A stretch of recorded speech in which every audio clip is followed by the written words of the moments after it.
기근 속의 기적이라는 제목으로 함께 말씀을 나누겠습니다. 오늘 본문 바로 앞에 어제 주일의 말씀은 어느 여인이 아이를 낳지 못하다가 엘리사가 기도를 해서 아이가 나왔습니다. 그런데 이 아이가 죽게 되었죠. 그래서 이 여인이 엘리사 선지자에 가서 언제 내가 아이 달라고 했습니까? 갑자기 기도해서 아이가 생겼는데 죽었는데 나보고 어떡하라고 하는 겁니까? 이제 이런 상황이 벌어졌습니다. 그래서 엘리사가 직접 가서 그 아이를 위해서 기도하고 또 기도하는데 엘리사의 눈과 코와 귀와 입이 자기 얼굴에 맞닥뜨리도록 그 위에 엎드렸다가 일어났다가 하면서 기도해서 그가 낫게 된 이야기가 앞에 먼저 기록되어져 있고요. 오늘 본문에서는 이제 선지자들의 제자, 그러니까 선지자 학교라고 말할 수 있는데 100여 명이 거하게 되었는데 거기에 기근이 찾아왔습니다. 이때 당시의 기근은 단순하게 이 개인적인 기근의 문제는 아니고요. 이때는 북이스라엘의 여호시아를 지나서 이제 여호람의 왕 때인데 이때 하나님께서 이들을 치셨습니다. 그래서 그들이 경제적으로 무척 곤핍한 상황이었는데 그 가운데서 하나님께서 기근을 해결해 주셨던 그런 두 가지의 이야기를 먼저 하고 있습니다.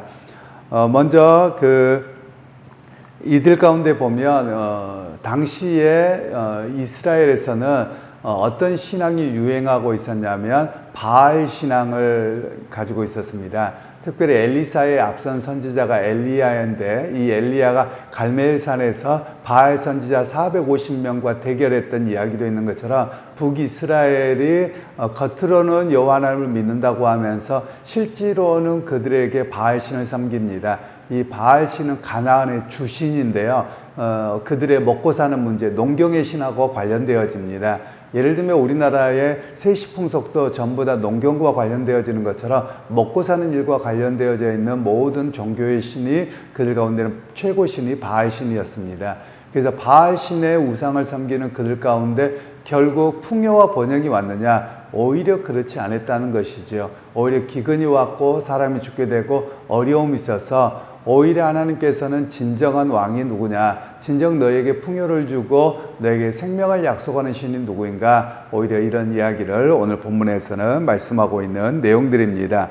그러면서 오늘 우리에게 말씀하고 있는 것은 신앙이 잘못되면 일반인들의 삶도 기근이 찾아올 수밖에 없다. 사실 이런 이야기도 우리에게 들려주고 있는 내용입니다. 그러면서 이제 길갈을 찾은 제자들이 있었는데 그들이 배가 고팠습니다. 그러니까 개인의 어떤 선지자 학교이기 때문에 이들은 하나님을 안 믿은 게 아니죠. 하나님 잘 믿었죠. 그러면 이 국가적인 재난, 하나님이 다 재난을 허락하셨을 때 이 사람들만 특별히 괜찮고 나머지는 막 고난을 겪느냐? 그렇지 않습니다. 모두가 고난을 겪습니다. 예를 들면 이와 같습니다. 우리나라가 하나님을 잘 믿고 의지하고 살면 우리 교회가 교회를 중심으로 해서 예수 믿는 사람만 잘 살게 되느냐? 다 잘 살게 됩니다. 우리가 그걸 경험합니다. 그런데 교회와 또 많은 지도자들이 잘못된 길로 간다. 하나님을 섬기지 않고 우상숭배의 길로 간다. 그럼 국가적으로 어렵습니다. 그러면 그들만 어려운 게 아니라 우리 모두가 어려워짐을 경험하게 되는 것이죠. 그래서 우리가 국가를 위해서 기도해야 될 필요성이 많이 있는 내용입니다. 그러면서 오늘 이 선지학교도 있는 길갈에도 흉년을 피하지 못하게 되었는데 거기에서 국을 끓였습니다. 여기서 국이라고 되어져 있지만 사실 국은 아니고요. 우리로 이야기하면 죽에 더 가까울 것입니다. 왜냐하면 이 중동 지방이나 서양 사람들이 먹는 것은 일반적으로 우리가 요셉 이야기, 에서와 야곱 이야기에서도 보면 팥죽으로 되어져 있지만 사실 팥죽은 아니고요. 붉은 콩으로 쓴 수프에 해당됩니다. 좀 수프까지는 아니고 콩죽이라고 할 수 있는데요. 그것을 밥이나 국수 같은 데 끼얹어 먹어서 하는 것입니다. 그래서 팥을 먹는 것은 우리가 먹는 거고 그들은 붉은 콩을 먹지요. 그래서 조금 다르긴 합니다만 여기서는 우리가 생각하는 밥하고 같이 먹는 국은 아니고 오히려 그들의 주식으로 먹을 수 있을 만한 어떤 죽이나 수프 같은 것으로 이해를 하시면 좋을 것 같습니다. 그런데 그 그것을 먹으려고 할 때 너무 써서 죽을 지경입니다. 먹을 수 없어서 엘리사가 가루를 뿌려서 오히려 그것을 먹게 했던 이야기가 이 본문에서 나옵니다.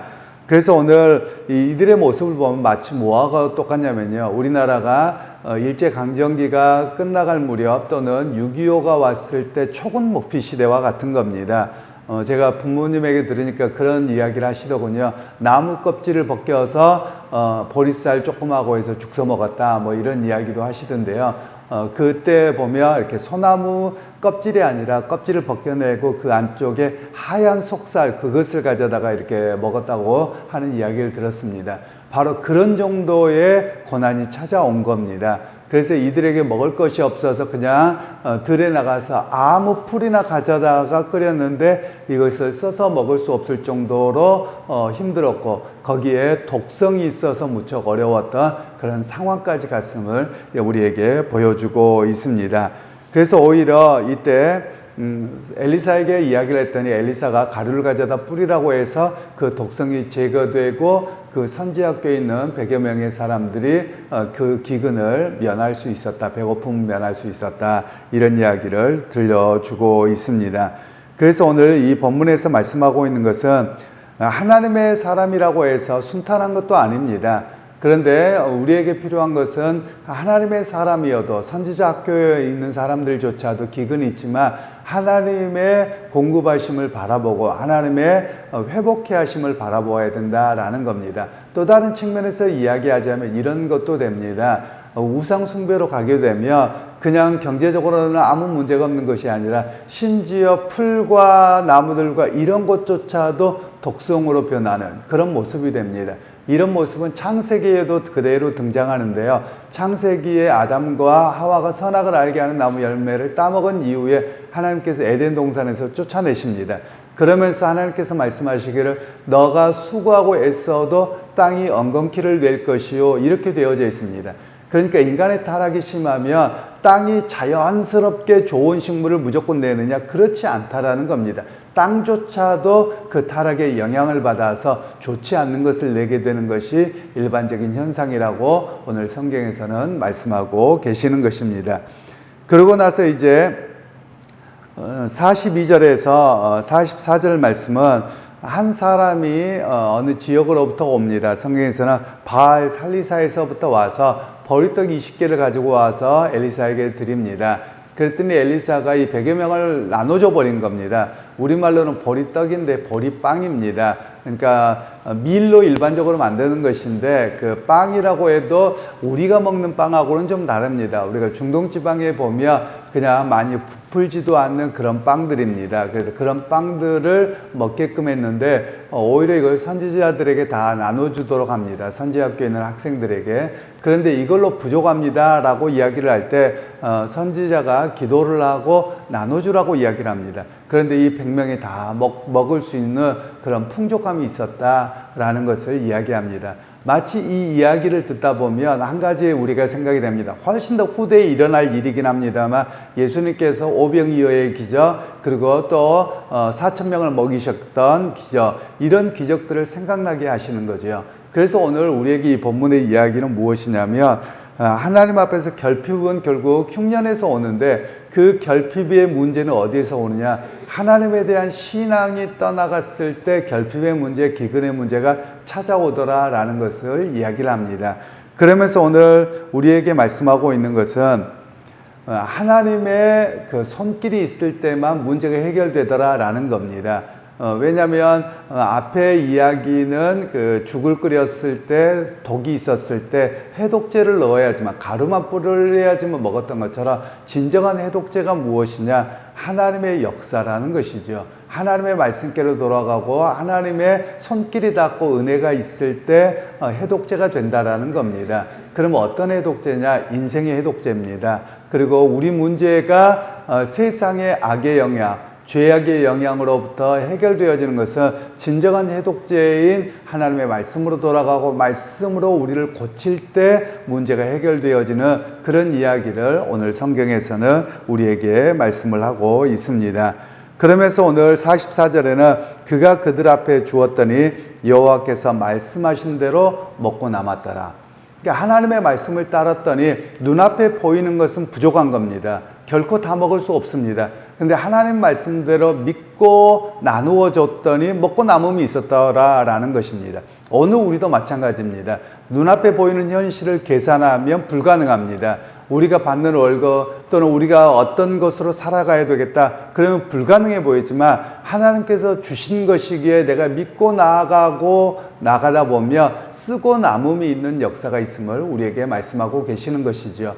그러기에 여러분 오늘 우리가 바라보는 것이 무엇이냐면 눈앞에 바라보는 현실이 아닙니다. 그 현실을 뛰어넘어 역사하시고 공급하시는 하나님을 바라보아야 됨을 우리에게 말씀하고 계시는 것이지요. 그러기에 여러분 우리가 매일 살아가면서 눈앞에 보이는 현실에 갇히지 않기를 소원합니다. 현실을 뛰어넘어서 역사하시는 하나님의 손길을 바라보게 되는 그런 여러분 모두가 되셔서 특별히 우리 한국 요즘 사회가 우상 숭배가 굉장히 많아지고 있는 사회가 되었습니다. 여기저기 할 것 없습니다. 여러분 이러다가 우리의 인생과 우리의 삶의 많은 것들이 무너질까 심히 염려스러운 그런 상황이기도 합니다.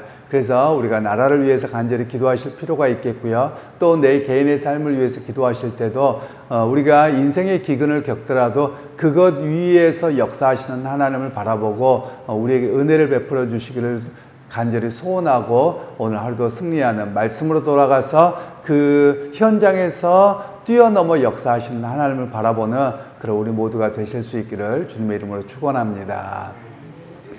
하나님 아버지 오늘 또 이 북이스라엘에 이렇게 커다란 기근이 들어서 선지학교에서도 피할 수 없는 상황이 되었던 모습을 봅니다. 그러나 하나님께서 은혜를 베푸셔서 그들이 먹을 수 있게 하셨고 또 그들이 먹고 남음이 있게 하셨던 역사를 봅니다. 그들이 바라보았다는 것은 현실이 아니라 오히려 그 뒤에서 그것을 뛰어넘어 역사하시는 하나님의 손길이었습니다. 하나님 오늘 우리도 우리의 시각이 현실에 갇히지 않게 하시고 현실의 두려움 속에 머물러 있지 않고 그 위에서 역사하시는 하나님을 의지하고 나아갈 때 채우시고 공급하시고 또 우리를 치료하시는 역사를 경험하는 우리 모두가 되게 하옵소서. 예수님의 이름으로 기도하옵나이다.